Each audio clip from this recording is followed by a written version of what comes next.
Ube cheese ice cream, achieve nyo na kahit wala kayong mixer. Kung nagkikrave nga kayo ng ice cream or nagre-request ang mga anak ninyo na gumawa kayo ng ice cream, pero wala kayong mixer, nako, hindi na po problema yan dahil kayang-kaya nyo nang gumawa ng homemade ice cream kahit wala kayong mixer. Kapag gumagawa nga ako ng ice cream, lalo na nga kung hindi ko gagamitan ng mixer, ay pinapalamig ko din muna yung aking stainless na paghahaluan itong ating all-purpose cream. And syempre, dapat po ay na-chilled na mabuti itong ating all-purpose cream. Para po mas mabilis na mapadoble yung dami or mapadouble volume itong ating all-purpose cream. At dahil nga ngayong araw po ay hindi tayo gagamit ng hand mixer, ay eto, gumamit ako ng wire whisk na siya nga pong ipanghahalo ko. Yun nga lamang po ay talagang medyo nakakangalay. Pero okay lamang po dahil mamaya naman ay magkakaroon na tayo ng ice cream. So ayan, hindi ko po masyadong kinat itong ating video para makita nyo po na talagang hindi natin siya ginamitan ng hand mixer. Kung wala nga po kayong ganitong panghalo ay pwede rin naman po yung tinidor. Yun nga lamang po ay talagang nakakangalay sa kilikili.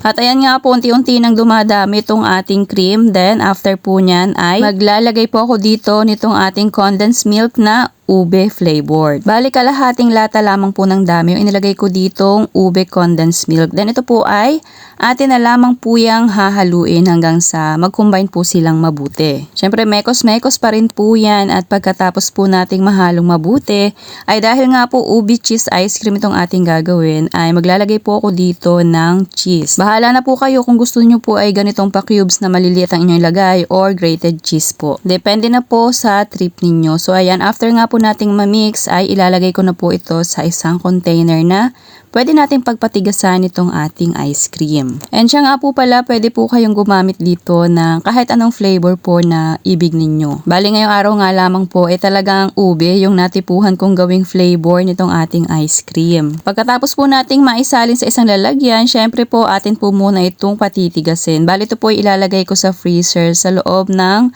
4 hours. Or depende pa rin po sa ganda po ng performance ng inyong freezer. At ayan, nagtoppings pa po ako dito ng keso. At ayan na po lahat yung ating sangkap para dun sa ating ube cheese ice cream. After 4 hours nga po ay eto na, matigas na po yung ating ice cream, diba? Napakabilis. Bukod sa mabilis lang, talaga namang napakadali lang din gawin. Kung gusto nyo nga po na mas madami pang ice cream ang inyong magawa, doblehin or triplehin nyo na lamang po yung mga sangkap na ginamit ko po ngayong araw. And kung nakarating ka nga po hanggang dito, ay pakipusuan nyo naman po itong ating ube cheese ice cream. And syempre, kung hindi pa po kayo naka-follow dito sa ating page, ay paki-like or follow nyo naman po.